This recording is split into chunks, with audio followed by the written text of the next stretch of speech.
Pai, obrigado pela vida do teu filho, pelo seu ministério, pela sua família. Pai, como o Senhor tem usado, usa nessa manhã, ó Pai. Ministra sobre nós tudo aquilo que o teu filho preparou. Nós sabemos, ó Pai, que o Senhor é o Deus e o Deus que fala conosco. Nós queremos colocar a vida dele, o seu ministério em tuas mãos, em nome de Jesus. Amém. Obrigado. Graça e paz, irmãos. É um prazer estar aqui com vocês mais uma vez, para juntos nós desfrutarmos da presença do Senhor. Eu quero parabenizar aqui a coordenação da Escola Dominical pela revista que escolheram. Muito boa. Realmente, assuntos assim têm sustância, né, irmãos? E estudando principalmente Romanos, essa carta tão importante do apóstolo Paulo, vale a pena os irmãos estarem aqui todas as manhãs de domingo e comprarem até materiais para enriquecer o conhecimento de vocês, especialmente dessa carta maiúscula do apóstolo Paulo.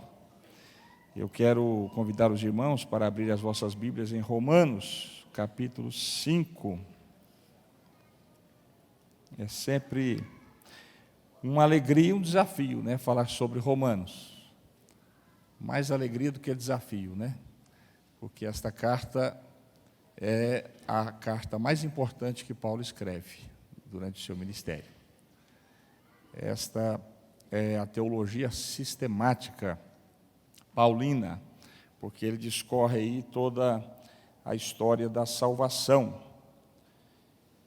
Romanos capítulo 5, a partir do versículo 1. Sendo, pois, justificados pela fé, temos paz com Deus por nosso Senhor Jesus Cristo, pelo qual também temos entrada pela fé esta graça, na qual estamos firmes e nos gloriamos na esperança da glória de Deus. E não somente isto, mas também nos gloriamos nas tribulações, sabendo que a tribulação produz a paciência, e a paciência a experiência, e a experiência a esperança. E a esperança não traz confusão, porquanto o amor de Deus está derramado em nosso coração pelo Espírito Santo que nos foi dado.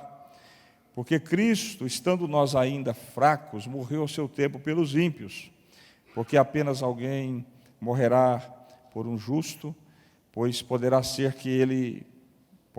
que pelo bom alguém ouse morrer. Mas Deus prova o seu amor para conosco, em que Cristo morreu por nós, sendo nós ainda pecadores. Logo, muito mais agora, sendo justificados pelo seu sangue, seremos por ele salvos da ira. Porque se nós, sendo inimigos, fomos reconciliados com Deus pela morte de seu Filho, muito mais, estando já reconciliados, seremos salvos pela sua vida. E não somente isto, mas também nos gloriamos em Deus por nosso Senhor Jesus Cristo, pelo qual agora alcançamos a reconciliação. Pelo que, como por um homem entrou o pecado no mundo, e pelo pecado a morte, assim também a morte passou a todos os homens, por isso que todos pecaram. Feche os seus olhos, curva a sua cabeça. Vamos orar mais uma vez. Senhor, te louvamos pela oportunidade tão rica, gloriosa, que o Senhor nos concede, estarmos mais uma vez em torno da Tua palavra, do nome santo do Senhor, para desfrutarmos da Tua presença e sermos ensinados pelo Teu Espírito Santo, que é o professor dos professores. E que o Senhor fale, ou continue falando conosco nesta manhã de forma especial. É o que te pedimos no nome de Jesus. Amém. Meus irmãos, esta carta de Paulo aos Romanos, ela possui uma importância muito grande na história, para a igreja. John Stott disse que as 13 cartas paulinas são como fios coloridos entrelaçados na tapeçaria de Cristo. Coisa linda. Mas esta carta de Paulo aos Romanos e a carta aos Efésios, elas se destacam dentre as demais, especialmente Romanos. Por isso que Calvino vai dizer que se nós perdêssemos toda a Bíblia e tivéssemos só a carta de Paulo aos Romanos em mãos, teríamos teologia suficiente para estabelecer uma comunidade cristã. Então, esta é a carta que Paulo escreve. Agostinho, o grande teólogo do quinto século, ele foi impactado por esta carta. Agostinho, segundo a teologia, foi um dos maiores teólogos da história cristã. O pessoal entende assim: Paulo depois pula para Agostinho, grande pensador. De Agostinho pula para Tomás de Aquino. Depois vem Jonathan Edwards. Eu não sei a quem mais referir aí como grandes teólogos da história, mas eles falam desta forma. Agostinho, ele estava no quintal da sua casa, e cheio de conflitos e crises, quando houve uma voz de uma criança que lhe diz: tole lele, tome leia. Ele procurou a criança à sua volta e não encontrou ninguém, mas diante dele estava a Bíblia, e ele abriu-a, e ela caiu justamente, meus irmãos, em Romanos 13:13. Ele que era um homem assim, com história muito marcada pelo pecado, e por muitas amantes, se deparou com esse texto aí de Romanos 13:13. Se você quiser ler agora, a gente pode até ler. E você vai perceber que Romanos vai, na história,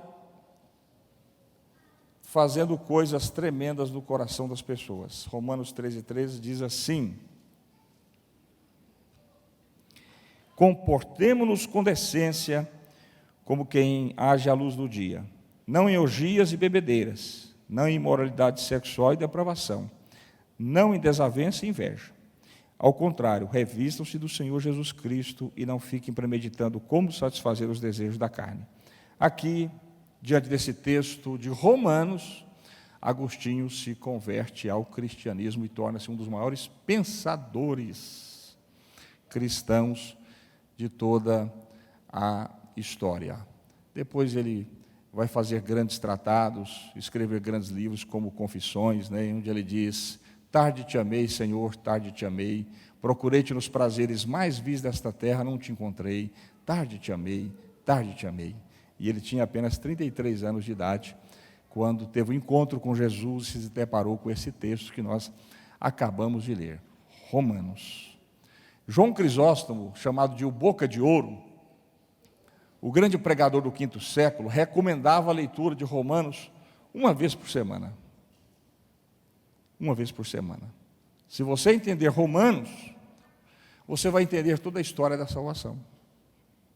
Você vai entender o que Cristo veio fazer nessa terra, você vai entender o sacrifício de Jesus, você vai compreender o que Jesus fez na cruz. Se você compreendeu Romanos, irmãos, você vai compreender tudo, toda a história da salvação. Lutero, ele também usou essa carta para promover a reforma cristã no século XVI. Ele se deparou com esta palavrinha aí chamada justiça de Deus, justiça através da fé, e aí, pelo Espírito de Deus, ele descobriu que a justiça de Deus, em Romanos, não é uma justiça que pune, mas é uma justiça que perdoa. Nós alcançamos a justiça de Deus através da fé em Cristo Jesus. Quando ele descobre isso, ele tem um sobressalto e já começa com a ideia, então, da reforma protestante, que vai envolver o pensamento teológico.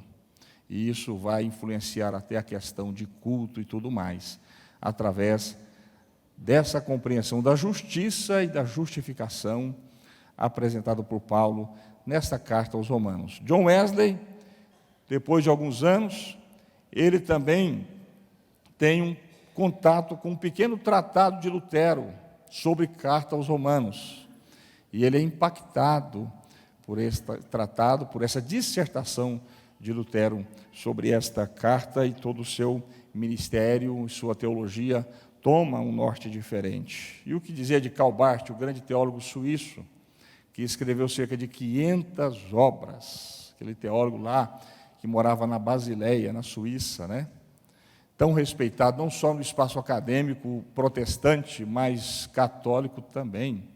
Quando os teólogos liberais no século XIX estavam em vento em popa, falando sobre teologia liberal, que não vale a pena aqui discorrer com os irmãos nesta manhã, Karl Barth, grande pensador, escreve, meus irmãos, um livro maravilhoso sobre Romanos, uma exegese sobre Romanos, dessa grossura assim, se você estiver animado em ler, vale a pena você gastar aí talvez uns 4 anos, E segundo os teólogos, aquela exegese de Romanos, aquela dissertação, aquele comentário de Romanos foi como uma bomba no parque de diversões dos teólogos liberais, e eles ficaram pianinhos, sem ter nem muitas respostas diante daquela dissertação de Romanos. Então, meus irmãos, eu estou falando sobre isso aqui, à guisa de introdução, para você entender a importância desta carta, daquilo que você está estudando aqui nas manhãs de domingo. Valorize a escola dominical e pegue outros livros, outras obras, e estude esta carta, porque vale a pena. Meus irmãos, os primeiros 4 capítulos aí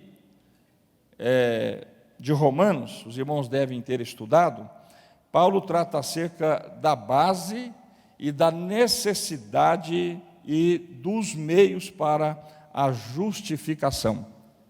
Os irmãos devem ter estudado aí nessas primeiras lições, falando sobre em que se fundamenta a justificação, por que a necessidade dela e quais são os meios que Deus vai usar para promover a justificação. Capítulo 1 de Romanos, Paulo vai dizer que os gentios estão em corrupção total. Não há jeito para os gentios.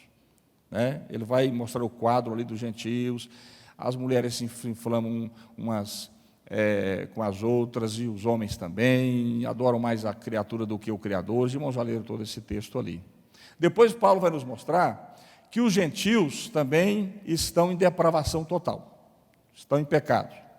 E os judeus que se arrogavam e diziam: nós somos os melhores, porque somos o receptáculo das bênçãos de Deus, temos a promessa, temos a Torá, temos a lei, somos guias de cegos, estão na mesma condição. Paulo vai dizer: vocês não são melhores do que ninguém, vocês nasceram em pecado, não há um justo sequer, não há ninguém que faça o bem, não há ninguém que adora a Deus. Toda a raça humana está em pé de igualdade diante de Deus, toda a raça humana está em pecado. E agora? Como resolver esse problema? Paulo vai nos mostrar, meus irmãos, como resolver. Ele vai dizer: olha, mas Cristo Jesus morreu por nós, oferecendo o seu sangue inocente como propiciação, como justificação e como redenção, para nos tirar desta situação de depravação total, para nos justificar diante de Deus. Por isso, Romanos, o tema principal de Romanos é justificação. Por isso que o pessoal, às vezes, não gosta de estudar muito isso, porque isso é evangelho. É melhor fazer uma campanha, do carro, da casa, que aí o povo entende melhor o negócio, coopera na igreja, dá muito dinheiro, muita oferta, mas nunca vai saber o que é evangelho. A vinda de Jesus a essa terra não foi para dar carro zero, casa nova, para aí nos dar um futuro socioeconômico garantido. Jesus veio para nos salvar, meus irmãos, para nos justificar diante de Deus, para que o Pai agora possa dizer: você venha, pode vir, volta para o meu colo, venha novamente para os meus braços, porque o meu filho morreu por você e já te justificou diante de mim. Essa justificação não significa que eu não tenha pecado mais. Não é isso, que nós somos santos agora, irrepreensíveis, nada disso. Significa que através do sacrifício de Jesus, o Pai nos declarou justos na sua presença. Uma coisa impressionante aconteceu com a gente quando nós passamos a crer no sacrifício de Jesus. Então, após, meus irmãos, os irmãos terem estudado isso, e Paulo ter abordado a necessidade e os meios para a justificação, ele vai desenvolver outro assunto, porque as ideias, ou a ideia de Paulo, ou suas ideias, melhor dizendo, elas são interdependentes. As ideias anteriores, elas conduzem às posteriores. Vocês podem observar isso nos textos de Paulo, no raciocínio dele. E as ideias posteriores dependem das anteriores. O capítulo 5, ele vai abordar os benefícios da justificação, e é por isso que ele começa aí o versículo 1, dizendo assim: pois, ou sendo pois, esse pois aí, meus irmãos, nos dá a entender que esse assunto que ele vai discorrer aqui no capítulo 5 tem ligações com o tema que foi tratado anteriormente. Os irmãos estão me entendendo? Porque a ideia paulina é esta: os assuntos, a sua ideia, são interdependentes e elas têm ligações uma com a outra. E agora, no capítulo 5, ele vai nos mostrar acerca da bênção da justificação. E são muitas bênçãos. Após agora termos crido em Jesus, após agora termos sido justificados por Ele, nós temos benefícios desta justificação. E qual que é o primeiro benefício que Paulo vai nos mostrar aí? Ele vai dizer que agora nós temos paz com Deus. Amém? Vamos voltar aí para o texto de Romanos capítulo 5. Volte aí para o texto. Tendo sido, pois, justificados, você já entendeu todo o evangelho, né? Você já foi justificado pela fé que você tem em Jesus. E você não foi justificado pelas suas obras, pelos seus méritos. Você foi justificado pelos méritos de Cristo. Por isso que Paulo, no capítulo 4 de Romanos, vai dizer assim: olha, Abraão foi justificado por Deus antes da circuncisão. Antes que ele tivesse obra e pudesse dizer assim: ó, eu fui justificado porque eu tinha obra, pelo meu esforço, pelos meus méritos, pela minha performance espiritual. Antes disso, o Pai o justificou porque ele creu. Então você não é justificado por aquilo que você faz, pelo seu esforço, pelos seus méritos. Eu sempre digo que o maior inimigo do Evangelho, e você coloca isso na sua cabeça, chama-se justiça própria. Digo que você encontrar uma pessoa dizendo que eu sou a pessoa, eu sou o cara, Deus vai me aceitar porque eu sou muito bonzinho, essa pessoa está mais longe do Evangelho do que o diabo da cruz. Viu? Porque o Evangelho é para as pessoas que reconhecem a sua falência espiritual. É para os pobres de espírito, é para aqueles que não têm nada a oferecer a Deus, mas chegam diante do Senhor e diz: Deus, tenha misericórdia de mim, como publicano, que bateu no peito e saiu justificado após a sua oração. É para aqueles que não creem nos seus méritos, mas apesar dos seus deméritos, o Pai o aceita por causa do sacrifício de Jesus. Amém? Então, primeiro benefício: tendo sido, pois, justificados pela fé, temos paz com Deus. Esse é o primeiro benefício. Os irmãos perceberam que a frase está assim: paz com Deus, e não a paz de Deus. Não é a paz de Deus. Um grande teólogo diz que isso aqui não significa que você vai ter aquela paz que vai produzir serenidade e tranquilidade na sua vida. Não é paz de Deus, é a paz com Deus. Paulo está se referindo aqui, meus irmãos, com esta expressão, o restabelecimento da comunhão, a reconciliação.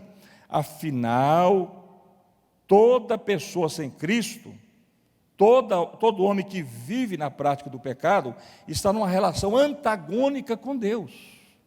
Essa é a ideia paulina. Mas quando, meus irmãos, este homem pecador, segundo o texto aqui, recebe a justiça de Cristo, uma nova relação se estabelece entre ele e Deus. Os muros caem, as barreiras são derribadas, e agora ele tem novamente acesso a Deus, e ele agora tem paz com Deus. Acabou a inimizade. Eu e você, antes de aceitarmos Jesus como Salvador, éramos inimigos declarados de Deus. Inconscientemente, éramos inimigos de Deus. E todo homem sem Cristo é inimigo de Deus, segundo a Bíblia. Mas a partir da conversão, da fé em Jesus, essa inimizade se encerra e a paz com Deus é estabelecida. Amém, meus irmãos? Então, os obstáculos, segundo Paulo aí, entre nós e Deus foram removidos. O Pai agora pode nos aceitar de volta no seu seio. Afinal, como sempre digo, nós somos oriundos da grande rebelião. Todos nós somos oriundos da grande rebelião. lá do jardim. Quando em Adão, nós optamos em andar sozinhos, sem Deus, sem a presença do Senhor. Mas agora voltamos, através da fé em Jesus, nós voltamos para o colo do Pai, voltamos para o seio do Pai. E agora foi estabelecida essa paz nesse relacionamento, essa reconciliação. Que coisa maravilhosa, né, irmãos? Paulo nos apresenta em Romanos, hein? Que coisa linda, você tem paz com Deus. A partir da paz com Deus, você também agora tem a paz de Deus. Amém? Paz com Deus e paz de Deus. Segundo outro benefício que Paulo vai nos mostrar, é que agora nós temos acesso à graça de Deus. Olha o versículo 2, ele vai dizer dessa forma: por meio de quem obtivemos acesso pela fé a esta graça na qual agora estamos firmes. Então a justificação fez tudo isso. A justificação promoveu paz com Deus. A justificação permitiu agora a gente ter acesso à graça de Deus. Antes de receber a justiça de Cristo, nós não tínhamos acesso a Deus, meus irmãos. Nenhum acesso a Deus.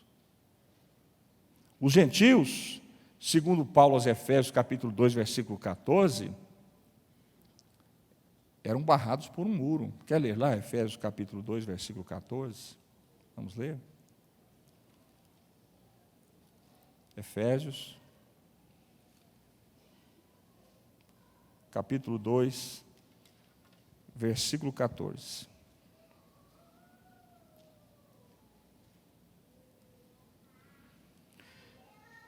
Pois ele é a nossa paz, o qual de ambos fez um e destruiu a barreira, o muro de inimizade. Está vendo? Nós temos acesso, por quê? O muro que estava à nossa frente foi derribado. Foi derribado. E os judeus?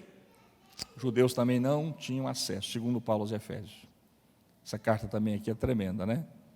Paulo vai dizer aqui que tanto judeus, tanto gentios quanto judeus estavam barrados por Deus, barrados pela condição pecaminosa. Havia um muro de separação. Mas como Cristo Jesus, Deus está formando uma nova raça, Paulo vai dizer aqui aos Efésios, Deus vai ajuntar judeus e gentios e colocar tudo no mesmo lugar, e vai chamar agora de meu povo. Judeus e gentios, já pensou?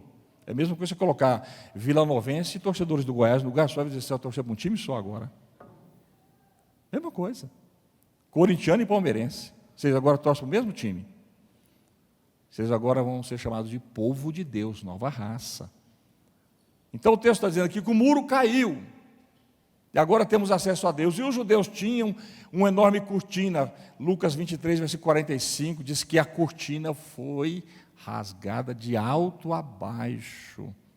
Para quê? Para que eles agora pudessem ter acesso a Deus. Então, através da justificação, eu e você podemos nesta manhã, lá na sua casa, talvez você fez isso, eu fiz, orar a Deus, chamá-lo de Pai, até como Paulo diz aqui em Romanos, agora a gente pode até chegar diante de Deus e chamá-lo de Abba, que é a forma aramaica de papaizinho. Amém, meus irmãos? Você agora tem acesso a Deus, porque você foi justificado. Isso é um benefício. Então, no caso dos judeus aí, o véu foi rasgado, né? Lá no templo, de alto a baixo. E no caso dos gentios, o muro caiu. Interessante que a palavra acesso aí no original, prosagogê, no grego, ela tem alguns significados interessantes, como disse William Barclay, um dos maiores autoridades no grego do mundo. Claro que ele não é vivo mais. Esse escocês, que foi um grande teólogo e especialista na língua grega, vai dizer que essa palavra tem três significados na língua grega. Primeiro, introdução de alguém à presença de um rei. Quando um rei permitia a entrada de alguém na sua presença, ele usava essa palavra, prosagogê, pode deixar entrar. Quando o texto diz aqui que nós tivemos acesso a Deus, a ideia é essa, através de Jesus, o Filho, o Pai diz assim, deixa eles entrar, pode vir, aleluia, aleluia, eles podem vir. Deus disse para você, pode vir agora, Ele te convidou. Segundo o significado, meus irmãos, é a aproximação do adorador a Deus. A ideia da palavra é introduzir a pessoa num santuário. Não sei se você convidou alguém aqui hoje para vir à igreja. Se você convidou, você teve essa experiência. Você introduziu aqui a pessoa nesse recinto. Foi isso que o Espírito de Deus fez com você através da justificação que Jesus promoveu. Te pegou pela mão e te levou para o santuário para você adorar a Deus. Você teve acesso. Terceira ideia dessa palavra era a chegada de um navio a um porto seguro. E foi isso que aconteceu com a gente quando fomos justificados. Por meio de Jesus, nós chegamos ao porto seguro da graça de Deus. Aleluia. Por isso você tem razão nessa manhã, sobejas, para exaltar o nome do Senhor Jesus. Porque você foi conduzido à presença do Rei. Aleluia. O palácio desse Rei é o céu. O portão é Jesus. E o passaporte é a sua fé. E você está aqui nessa manhã para glorificá-lo na presença desse Rei, tendo acesso pela graça, através da justificação. Você não tinha, eu não tinha, nós não tínhamos, agora temos. Benefícios da justificação. Amém, irmãos? Outro benefício que Paulo vai nos mostrar é a esperança da glória. Olha o versículo 2 agora, Romanos capítulo 5, versículo 2. Vamos voltar para o texto, que diz assim: por meio de quem obtivemos acesso pela fé a esta graça, na qual agora estamos firmes, e nos gloriamos na esperança da glória de Deus. Após nós sermos justificados, meus irmãos, Paulo está dizendo aqui, não precisamos ter mais medo. Não. Nós não precisamos mais ter pavor. Nós passamos a viver neste mundo com os olhos postos no futuro, aguardando a esperança da glória de Deus. É essa a esperança. Quem não está esperando a volta de Jesus aqui? Ah, está esperando, todos os irmãos estão esperando, né? Todos nós estamos esperando o céu se rasgar e Ele vir nos buscar, conforme a sua promessa. E Paulo está dizendo aqui, olha, você que foi justificado, você tem a esperança da glória de Deus. Essa glória é o céu que nos aguarda. Por isso, a gente não precisa ter medo, a gente não precisa ter pavor, a gente não precisa viver aí de forma paranoica nesse mundo, assustado com tudo e com todas, com a situação econômica, com o dólar que está subindo, baixando, se o governo vai cair ou não vai, o que vai acontecer com a nossa família, com nossos filhos. Você foi justificado por Jesus, você tem esperança da glória. E quanto à morte, a morte não nos assusta mais, não nos apavora mais. Diz que um pastor, na hora da morte, disse para sua esposa assim, que estava muito assustada: eu pensei que iria para o céu, mas o céu que veio me buscar. Olha que coisa maravilhosa. O céu que veio me buscar. Como Moody na hora da morte, né? Se viu a presença dos anjos chegando dentro do quarto, disse: eles vieram me buscar, eu estou pronto para a grande viagem. E Martin Lloyd Jones, quando chegou a sua família no quarto para orar por ele, ele disse: não orem pela minha cura, não me detenham da glória. Acabou, você está justificado por Jesus, não precisa ficar mais vivendo apavorado, você tem a esperança da glória. É isso que Paulo está dizendo, não tem nada mais para causar medo no seu coração, nada. Nada. E Deus é o Deus da esperança, né, irmãos? A Bíblia é o livro da esperança, eu gosto muito de falar sobre isso. O cristianismo é a religião da esperança. Você quer ver o tanto que a Bíblia é o livro da esperança? Quando Adão e Eva pecaram no jardim do Éden, o que Deus fez? Colocou a lâmpada de esperança na mão do homem, disse: da semente da mulher. Gênesis 3,15, né? É o proto-evangelho. Da semente da mulher nascerá um que esmagará a cabeça da serpente. Quando Eli e seus filhos estavam vivendo uma decadência espiritual muito grande, O mancebo Samuel já podia ouvir a voz de Deus lá dentro do seu quarto. Deus já estava levantando aquele homem, porque para as grandes urgências Deus levanta grandes homens.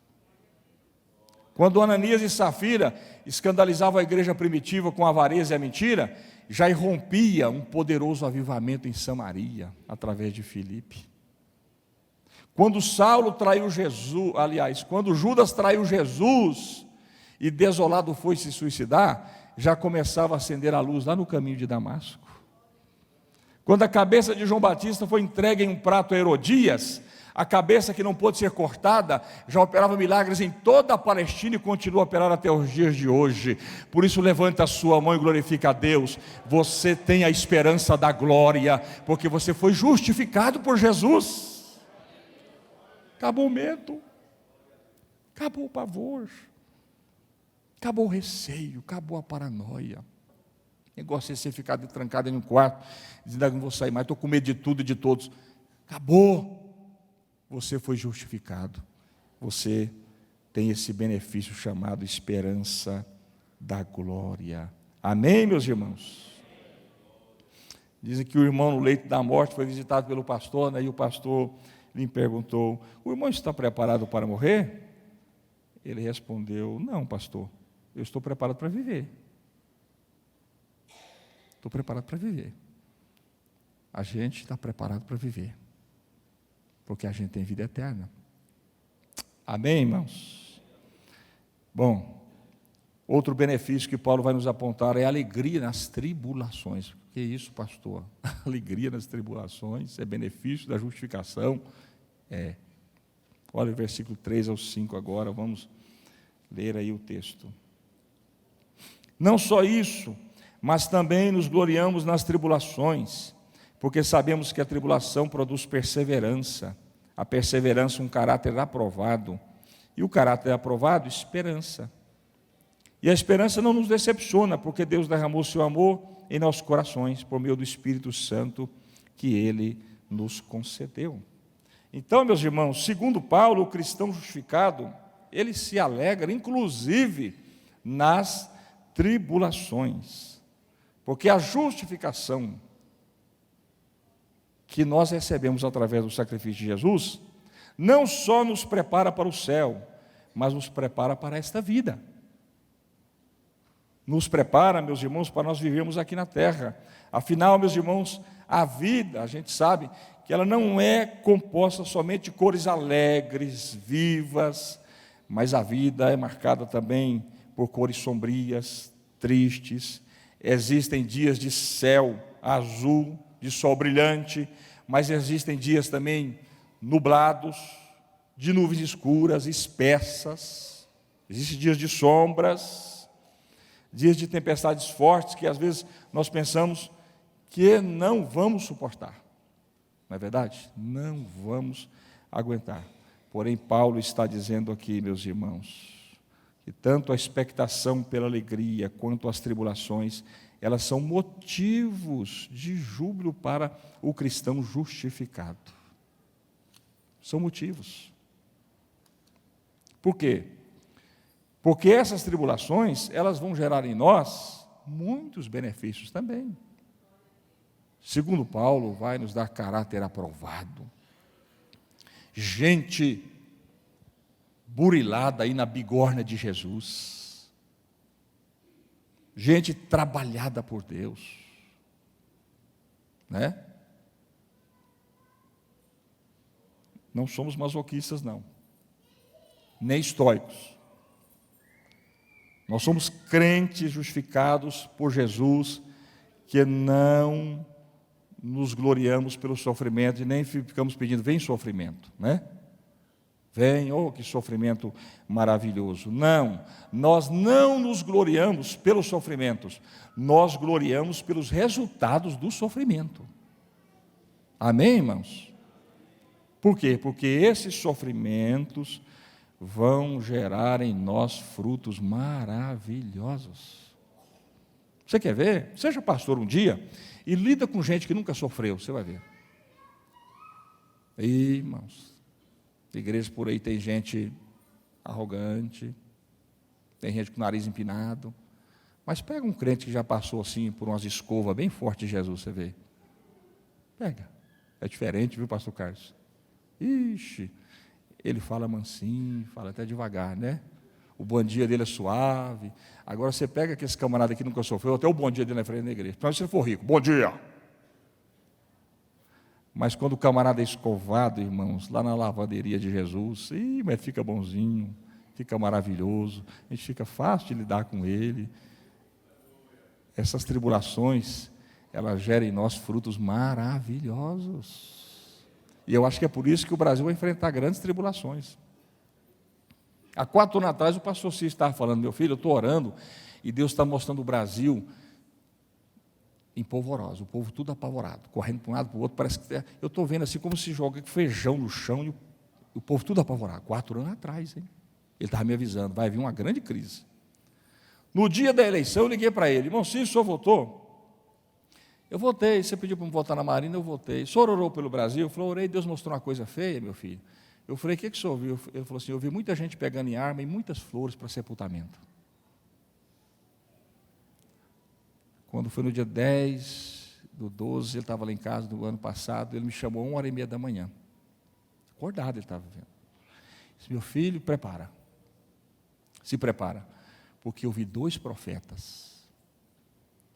Um na ponta de uma rede, o outro na ponta da rede, do outro lado da rede, juntando tudo quanto é crente. Você estava junto, você estava dentro da rede. Você é um dos primeiros. Eu falei, Jesus, tem misericórdia de mim, Senhor. Tem misericórdia de mim. Ô Maurício, você estava também, viu? Vai preparando aí. Nós estamos preparados, né, Maurício? Estamos preparados. Eu falei, eu vi o Zé Crente, meu filho. Eu vi muitos amigos, mas eu vi muita gente que eu não conhecia.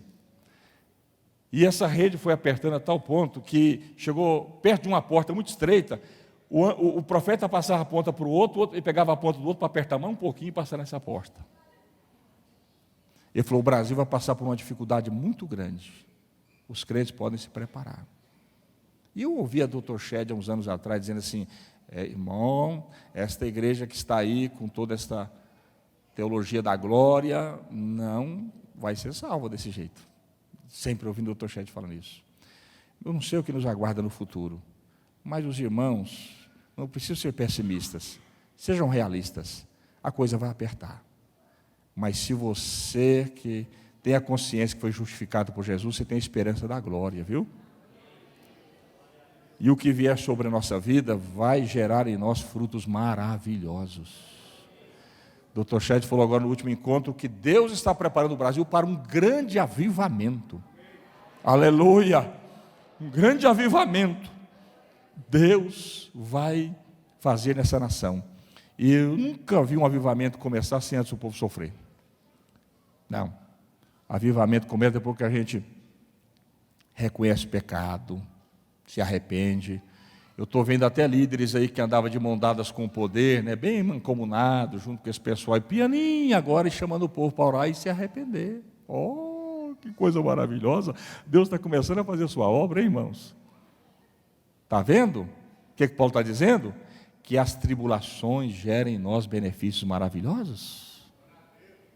É só Deus apertar a correia da gente, né, irmão? Fazer a água bater aqui que a gente muda na hora a perspectiva da nossa vida.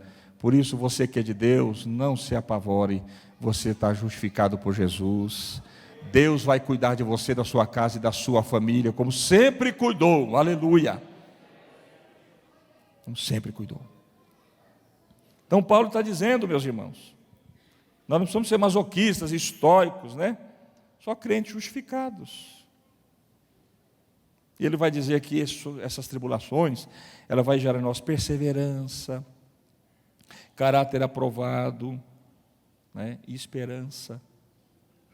Eu acho interessante David Brainer. Ninguém pode estudar missão sem passar por David Brainer. Ninguém. Ele é o referencial sobre missões. Ele se converteu com 21 anos, com 28 anos ele morreu, e durante esses 7 anos, ele evangelizou os índios Cherokee, os pele vermelha nos Estados Unidos, uma tuberculose tremenda, andando 60 quilômetros a pé por dia, debaixo de chuva, naquelas matas frias, cuspindo sangue. escrevendo um diário que está aí para vender nas livrarias, dizendo: o sofrimento tem me desmamado da terra e tem me feito o céu mais doce e almejado. Aleluia, aleluia. Quem diz que todo sofrimento é ruim e é maligno? Não, sofrimento produz em nós um peso de glória muito grande. A gente vive para evitar sofrimento e buscar prazer, mas na presença de Deus não tem jeito. Somos filhos, e como filhos o Pai às vezes precisa nos disciplinar, para que a gente entre na linha e a gente possa viver conforme Ele quer que viva. Por isso glorifique a Deus em todas essas tribulações, compreendendo que você é justificado por Jesus e que Ele está fazendo coisas maravilhosas na sua vida. Fazendo. Para Paulo, o cristão possui esperança. Ele vai dizer aqui, um dos benefícios da tribulação é a esperança. O cristão possui esperança. E a esperança, ela está fundamentada, segundo Paulo aí, no amor desse Deus trino. Vamos ler aí mais o texto agora, para a gente passar para o segundo tópico. Observe aí, a partir do versículo 5, melhor dizendo, ele vai dizer: a esperança não nos decepciona, porque Deus derramou o seu amor em nossos corações. Está vendo? Por meio do Espírito Santo que Ele nos concedeu. De fato, no devido tempo, quando ainda éramos fracos, Cristo morreu pelos ímpios. Dificilmente haverá alguém que morra por um justo, embora pelo homem bom, talvez alguém tenha coragem de morrer. Mas Deus demonstra o seu amor por nós. Cristo morreu em nosso favor quando ainda éramos pecadores. Olha aí, meus irmãos, o que Paulo está nos mostrando? Que a esperança que a gente tem está fundamentada na bênção do amor trinitário, ou na bênção do amor desse Deus trino, na bênção da Trindade. Paulo aqui, ele distou de todo o pensamento hebraico do qual ele veio. Ele está aqui transmitindo para a gente a ideia da Trindade, do Pai, do Filho e do Espírito Santo. E ele vai mostrar para a gente aqui que essa esperança nossa está fundamentada sobre o amor desse Deus trino. Primeira coisa aí que ele vai mostrar, que o amor de Deus é visto na entrega de seu Espírito. Olha aí, versículo 5. A esperança não nos decepciona, porque Deus derramou o seu amor em nossos corações por meio do Espírito Santo que Ele nos concedeu. Às vezes a gente passa assim por umas tribulações, umas lutas, umas provas, e a gente imagina que Deus não está nos amando mais. Paulo está dizendo assim: olha, a esperança aí que foi produzida pelas tribulações vai mostrar para você que Deus te ama. E como Ele te ama? Porque Ele derramou o Espírito Santo no seu coração. Ele te deu o Espírito Santo. Meus irmãos, a dádiva do Espírito Santo é a demonstração maior que Deus nos ama. Quando Deus te enche do Espírito Santo, você sente assim que Ele queimou aquela coisa maravilhosa. Quem já sentiu aí? Ou está sentindo agora? O Pai está dizendo para você: eu te amo. Eu te amo, eu te amo, porque eu te dei o Espírito Santo aí no seu coração, para fazer morar dentro de você. Aleluia! É isso que Paulo está dizendo. Interessante, uma irmã lá em Anápolis, né? Ela saiu de casa e fez uma oração. Não, aliás, ela falou de manhã com Jesus, estava enfrentando uma crise muito grande. De manhã ela falou com Jesus assim: Jesus, eu só creio que o Senhor realmente me ama se o Senhor falar hoje 3 vezes comigo que me ama. E até a noite, nada, Jesus falar. E aí ela foi para o culto à noite, lá no bairro São Carlos. Aí, um pastor amigo meu e parente também, já esteve aqui nessa igreja, o pastor Lindomar, estavam pregando, de repente parou a pregação, desceu do altar e foi onde estava a irmã, e disse: irmã, Deus manda eu te falar uma coisa: eu te amo, eu te amo, eu te amo. Aleluia, louve a Jesus nesta manhã. Ele te deu o Espírito Santo aí no seu coração, te enchendo. Isso é prova cabal que Ele te ama. Aleluia. O fato, meus irmãos, de Deus ter dado o Espírito Santo a nós é a garantia desse amor por nós. E Paulo usa duas figuras para falar desse Espírito Santo que nos foi dado. Ele usa a figura do selo e usa a figura do penhor. Você quer ler comigo Efésios, capítulo 1, versículo 13 e 14?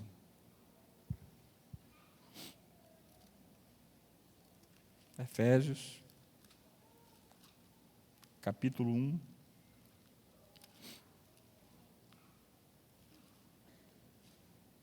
Versículo 13 e 14.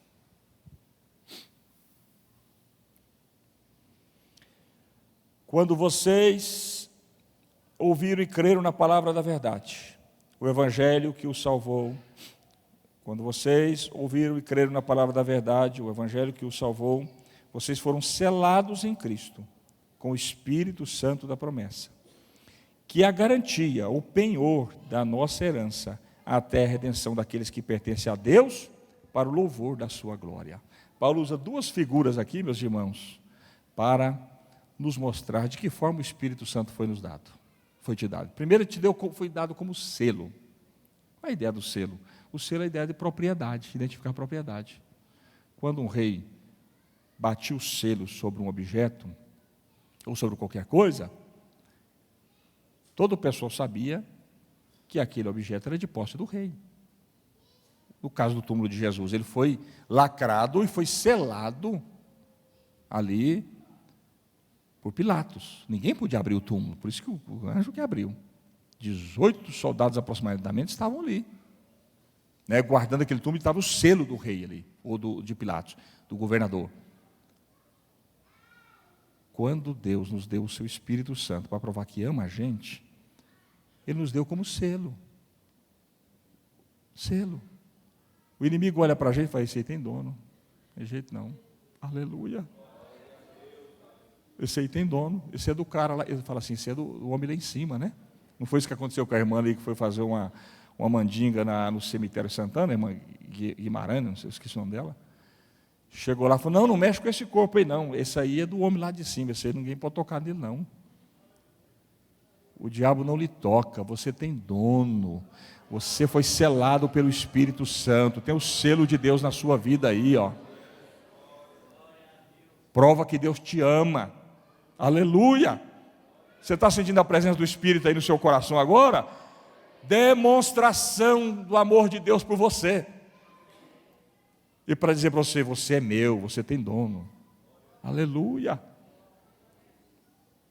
E Paulo vai dizer que ele foi dado também como penhor, como garantia. Isso era uma figura tirada das relações comerciais naquela época. Era o primeiro pagamento da dívida, era tipo Casa Bahia, né? Quero comprar esse som, então eu tinha que deixar um penhor. Primeira parcela paga, para dizer que ele é meu.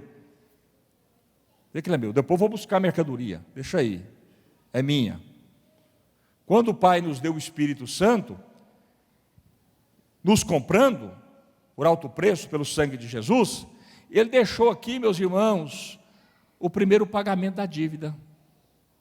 Deixou aqui a garantia. Sabe qual é a garantia? O penhor? O Espírito Santo. Está dentro de você aí, ó. É o primeiro pagamento da dívida para dizer que você é dele e que breve ele vai vir para te buscar. Aleluia, porque ele já te comprou. Ele já te comprou. Amém, irmãos? Essa é a ideia do penhor. Essa é a ideia da garantia. E o Espírito Santo está em nós para provar que somos de Deus e que Ele nos ama. Por isso, quando o Espírito Santo nos enche, Ele está comunicando assim, ô, Deus te ama. Você é de Deus. É por isso que o próprio Paulo vai dizer lá em Romanos, capítulo 8, versículo 16, que quem não tem o Espírito Santo não pode nem dizer que é cristão. Você sabia disso, irmão?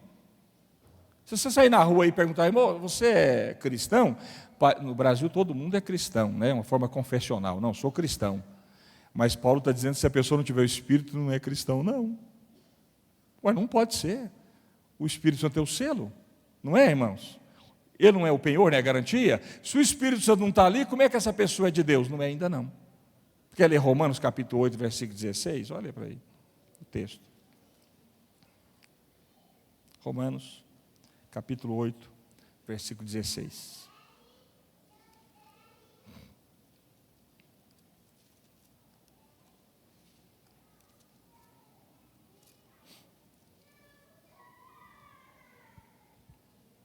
Encontraram aí? Vamos lá. Acho que é isso mesmo, né? É isso mesmo, pastor? O próprio Espírito testemunha ao nosso espírito que somos filhos de Deus. Mas tem um texto melhor aí. Tem um texto melhor aí. Pode.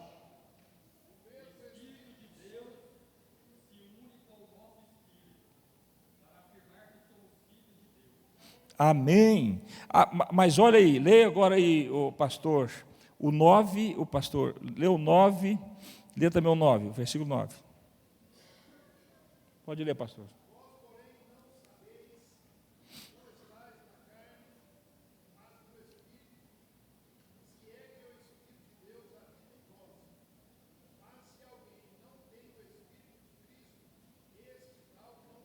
Para ver, irmãos? Então não adianta a pessoa dizer que é só cristã, né? Tem que ter o Espírito aí dentro. Que se o Espírito não estiver aí dentro, essa pessoa não é de Cristo, não. Ele só é cristão confessional. Precisa ser na essência. Amém, irmãos? Bom, outra coisa que Paulo vai nos mostrar como bênção desse amor trinitário é o amor de Deus, que é visto na entrega do Filho.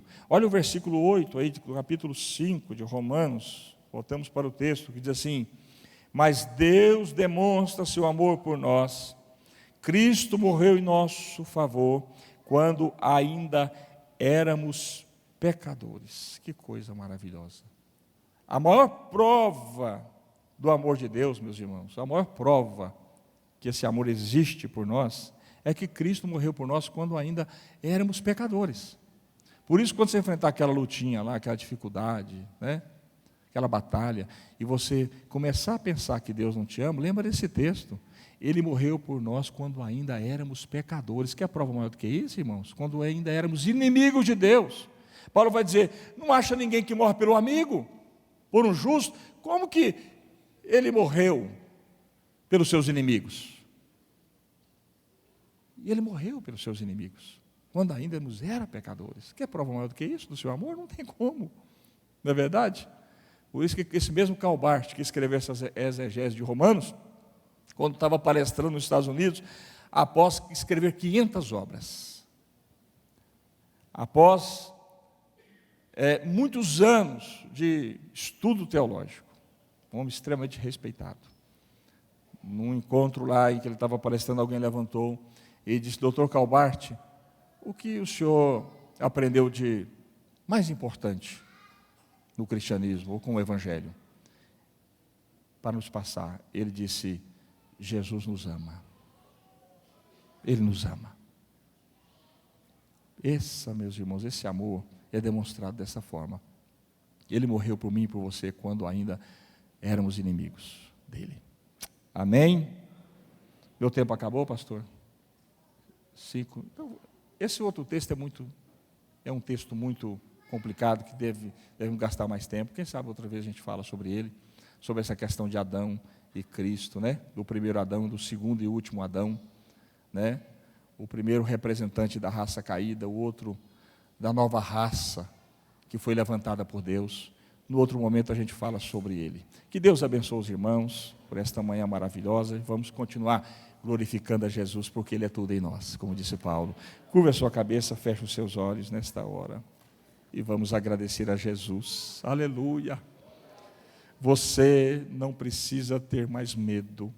Você não precisa viver sob o égide do pavor, da paranoia, das incertezas e de uma série de coisas que podem atormentar a sua alma. Você foi justificado por Jesus. Você possui a esperança da glória. Senhor, nós te louvamos por esta manhã maravilhosa e por tudo que o Senhor fez por nós naquela cruz, derramando o sangue inocente, santo, oferecendo a Deus como propiciação, justificação e redenção. O Senhor é o único ser mediatário entre Deus e o homem, pelo qual importa que sejamos salvos. Não há outro caminho, não há outra porta, porque ninguém poderia entrar nos santos dos santos e oferecer a si mesmo sacrifício, aleluia, e oferta ao mesmo tempo em favor das nossas vidas, a não ser o Senhor. O Senhor fez tudo isso e muito mais por nós, para que nós, nesse dia e sempre, tivéssemos, ó Deus, a esperança da glória. Ó Deus querido, muito obrigado por tudo que o Senhor fez através de Jesus, o amor demonstrado por nós, através da entrega do Espírito Santo, como presente, como selo, como penhor. Senhor, muito obrigado pela morte do Filho, muito obrigado, Senhor amado, pela salvação que nos destes, pelo preço que o Senhor pagou por nós, pela dívida que foi quitada. Senhor, nós te louvamos por tudo isso, te agradecemos, Senhor, no nome de Jesus. Amém e amém. Deus abençoe os irmãos.